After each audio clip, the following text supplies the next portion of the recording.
Pesticides की मौजूदगी है। अब पेस्टिसाइड्स क्या है? बेसिकली आप जानते हैं कि पेस्टिसाइड इंसेक्ट और पेस्ट को किल करने के लिए इस्तेमाल किए जाते हैं। पेस्टिसाइड जहरीले मादे हैं, लेकिन इंसानियत की फलाह बहबूद के लिए बनाए गए हैं, ताकि कीड़े, इंसेक्ट, पेस्ट हमारी फसलों को ना खाएं। लेकिन फूड में इनका इशू ये आ रहा है कि पेस्टिसाइड की जो पहले टाइप्स थी वो ऑर्गेनोक्लोरीन थी। ऑर्गेनोक्लोरीन ऐसे पेस्टिसाइड थे जो आप स्प्रे करते थे तो उनके रेजिड्यूज साल हर साल मौजूद रहते थे। एक साल बाद डीडीटी ऑर्गेनोक्लोरीन की एक टाइप है, तो डीडीटी के रेजिड्यूज एक साल बाद भी पाए जाते थे।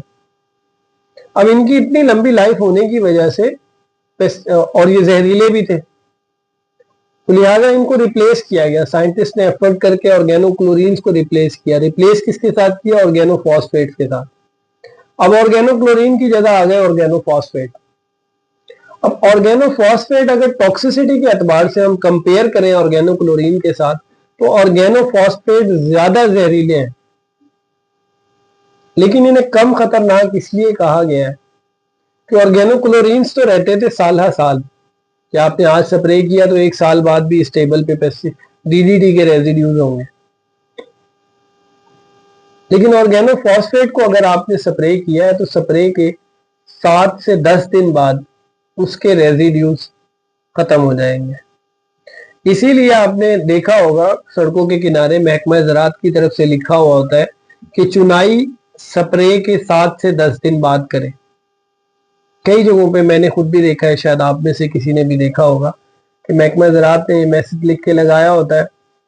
वो जो व्हाइट कलर की उनकी मट्टी से बनी हुई डिफरेंट मैसेजेस रोड के किनारे उन्होंने लिखे होते हैं, तो वहां पे मैंने पढ़ा है कि चुनाई जो है स्प्रे के 7 से 10 दिन बाद करें। ऐसा क्यों करें? क्योंकि अब जो अलाउड है वो ऑर्गेनोफॉस्फेट्स हैं, उनके रेजिड्यूज को खत्म होने के लिए 7 से 10 दिन का टाइम चाहिए। अब हम क्या कर रहे हैं? हम ये कर रहे हैं कि आज हम स्प्रे करते हैं और कल हम चुनाई कर लेते हैं। टाइम कितना चाहिए था? 7 से 10 दिन। हमने कितने दिन दिए? 1 से 2 दिन। अब वो पेस्टिसाइड उसके अंदर मौजूद है जो ऑर्गेनोक्लोरीन से भी ज्यादा खतरनाक है, जो इंतहाई जहरीले मादे हैं। अब वो वाली सब्जियां हम लोगों को खिला रहे हैं, वो वाले फल। अमरूद पे जैसे आपने देखा होगा ज्यादा अटैक होता है इंसेक्ट का, उस पे स्प्रे किया आपने आज और कल उसकी चुनाई करके सब्जी मंडी में ले गए। अब वो अमरूद जब आप खाएंगे, अगर आप अच्छे से वॉशिंग करते हैं तो उसके नतीजे में 50 to 70% पेस्टिसाइड का लोड आप कम कर सकते हैं। लेकिन अगर आपने अच्छे से वॉशिंग भी नहीं की तो फिर क्या होगा? आपने बेतहाशा पेस्टिसाइड भी खा ली है।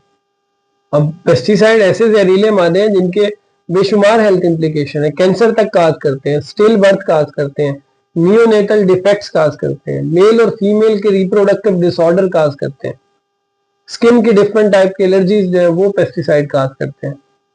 तो इन पेस्टिसाइड्स को कंट्रोल करना बेहद जरूरी है। हम क्या कर रहे हैं जी?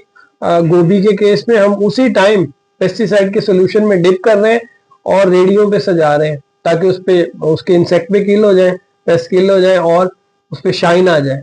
आप और मैं जाएंगे, हम देखेंगे गोभी तो बड़ी साफ सुथरी है, चमकदार है, हम उसको प्रेफर करेंगे। तो गोभी के साथ हम वो पेस्टिसाइड भी अपने घर में ले आए, अपने किचन में ले आए, अपनी हंडिया में ले आए, अपनी टेबल पे ले आए, अपनी बॉडी के अंदर ले गए। ये स्लो पॉइजनिंग है। ये लोगों को हम सब्जियां नहीं खिला रहे, हम उन्हें जहर खिला रहे हैं। आप इमेजिन तो करें ये कितनी खतरनाक सूरत हाल है कि एक चीज जिसको आपने 7 से 10 दिन बाद कंज्यूम करना है, उसे आप फौरन कंज्यूम कर रहे हैं। जहर लोगों को खिलाया जा रहा है बगैर सोचे समझे। सीवरेज वेस्ट वाटर से, गंदे पानी से हम सब्जियां उगाते हैं, उस पर ज्यादा स्प्रे करना पड़ता है। खासतौर पे हम बहाउद्दीन ज़िक्री यूनिवर्सिटी मुल्तान में ज्यादा इशू है क्योंकि ये कॉटन ग्रोइंग बेल्ट है। कॉटन पे सबसे ज्यादा स्प्रे किए जाते हैं। तो ना सिर्फ ये कि फसलों पे स्प्रे होंगे, उस स्प्रे के असरात जो है, कॉटन की एक बहुत बड़ी मार्केट साउथ पंजाब है, सबसे बड़ी मार्केट साउथ पंजाब है पाकिस्तान में। तो साथ वाली जितनी भी सब्जियां हैं, जितने भी फल हैं, जितने भी लोग हैं, वो तमाम पेस्टिसाइड्स का इनटेक कर रहे हैं। तो पेस्टिसाइड से एसोसिएटेड जितने भी इश्यूज हैं वो फिर अल्टीमेटली हम फेस कर रहे हैं। अक्सर आपने पढ़ा होगा पेस्टिसाइड की वजह से हमारी कंसाइनमेंट जो है वो बाहर रिजेक्ट हो जाती है। इस सिनेरियो में पेस्टिसाइड के हवाले से हमें सख्ती से पेश आने की जरूरत है। अब पेस्टिसाइड के हवाले से आप अलमिया चेक करें कि पेस्टिसाइड के हवाले से लोगों को एजुकेट कौन कर रहा है। दवाइयां बेचने वाले, फार्मर के पास कौन जा रहा है। बदकिस्मती से ये काम एग्रीकल्चर एक्सटेंशन विंग का है कि जो लोगों को गाइड करे किस टाइम किस स्प्रे की जरूरत है, किस किस तरह के इंसेक्ट का अटैक हुआ है, उन पे किस तरह का स्प्रे करना चाहिए। लेकिन लोगों को एजुकेट कर रहे हैं दवाइयां बेचने वाले। अब उनके अपने मोटिव्स हैं, ऑब्वियस सी बात है। तो इस पूरे सिनेरियो में आप इमेजिन कर सकते हैं कि कितनी खतरनाक सूरत हाल पेस्टिसाइड के हवाले से हमारे मुल्क में चल रही है। इस पे बेहद काम होने की जरूरत है।